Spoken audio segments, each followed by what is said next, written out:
Blue Jays T.J. house reflects on scary 24 hours after being hit. Dunedin, Fla. T.J. house remembers it all. He remembers the pitch, remembers the thud on the back of his head, remembers the blood streaming down his face. He remembers trying to stand and not feeling his legs beneath him. He remembers the throbbing, remembers the eternity it took for the ambulance to arrive. He remembers the hands on his back, and the dirt beneath him, and the voices all around telling him over and over again, "It's going to be okay, TJ, everything's going to be okay." It was 3:45 p.m. Friday afternoon when House, a 27-year-old left-hander trying to make a team, took a John Hicks comebacker directly off his skull. It was the 9th inning of a spring training game between House's Toronto Blue Jays and Hicks' Detroit Tigers that would end right there.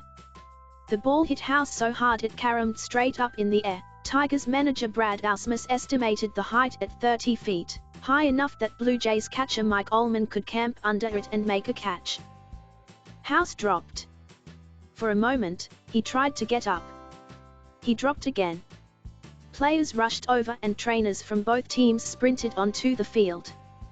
House can't tell you who got to him first, but he does remember someone asking him if he could roll over. Nope. Right there on his stomach seemed like a good place to stay. "I didn't want to move," House says. "I could feel the pain in the back of my head. It was really bad. I didn't know what else was wrong. There's so many possibilities. So, I just stayed on my stomach." That was the thought process. House buried his face in his glove, unable to open his eyes because there was so much blood. He was calm. Breathing heavily, but not yet fearing the worst. His head hurt something fierce and he could sense an awful vibe from those around him who were looking at a thick gash cratering the back on his head. Still, he was keeping it together. "I don't have names or faces, my eyes were closed the entire time. They kept talking to me, giving me assurance," House says. "I didn't know how bad it was. But I knew they knew, you know? And then I started to wonder if they were just trying to do their best to keep me in a good spot." There's so many different things going through your mind in that moment. That's when things turned. That's when House started going to a bad place. His pulse rose, the pain was getting worse, throbbing and throbbing and throbbing.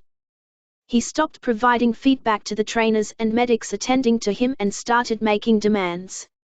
He asked someone, anyone, to get his mom on the phone.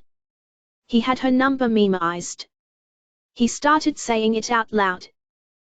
"I was calm, but in my mind I'm really starting to freak out. I'm thinking, oh, they are giving me this false hope. Everything's going to be okay, when they really don't know," House says. "I was thinking a lot about my mom. I was like, please get her on the phone. Please talk to her. Please tell her this. Please let her know that I said. I just wanted to say something to her." No one needs to know what House said.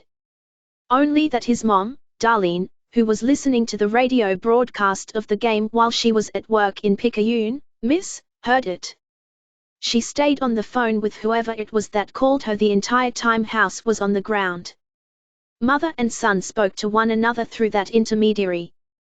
It helped. It made House feel better. It brought him back to a better place. "I was just scared," House says. "I'm thinking, what's going to happen to me? Am I going to be all right? As crazy as it sounds, I'm thinking, am I going to live through this? I'm thinking, is this it? Am I going to wake up ever again and have another day? Am I going to be able to talk to anybody before it happens?" The 15 minutes it took for the ambulance to arrive didn't help. It felt like an eternity. House wanted to move but nobody would let him. They kept him talking to make sure he was maintaining consciousness. They prepared him for everything that would happen when he got to the hospital. Once emergency services reached the scene, House's head was bandaged, his neck was stabilized in a brace, and his arm was wrapped with a medical monitor. Tubes ran over his chest as he was strapped to a backboard, then loaded onto a stretcher.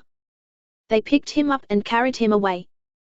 At the hospital, Lakeland Regional Medical Center, House was rushed in as a trauma patient. His uniform was cut off. His limbs were manipulated. Blood was drawn. Flashlights shone in his eyes. And 4 was inserted into his veins, carrying a strong dose of painkillers. It was like a scene out of a movie, House says. It's all happening so fast at that time. It was scary. You don't know what's going to happen to you. You don't know if you're going to be okay or if you're going to survive this. 6 staples went into the back of his head to close the gash before House was wheeled in for a CT scan to assess the damage. The painkillers were doing their job, which was a relief, because the throbbing was something else. Eventually, House was put in a hospital room, another reprieve, because he could sit there and collect his thoughts. He begged the nurses for his phone. No one would give it to him. Half an hour passed before the doctor walked in the room. Good news. Somehow, by some unbelievable fluke, House had avoided severe damage to his skull. They were shocked. They were thinking there would at least be something, House says. The doctor's telling me how all the energy from the ball went into my skull. He's like, you absorbed that whole blow. And there's no fractures. You have no damage. I still don't believe it myself. That's when he got his phone, and called Darlene to tell her everything. There were hundreds of texts, family, friends, teammates present and past, all sending well wishes. House left them unanswered, reaching out instead to a friend in the game who gave him Hick's number.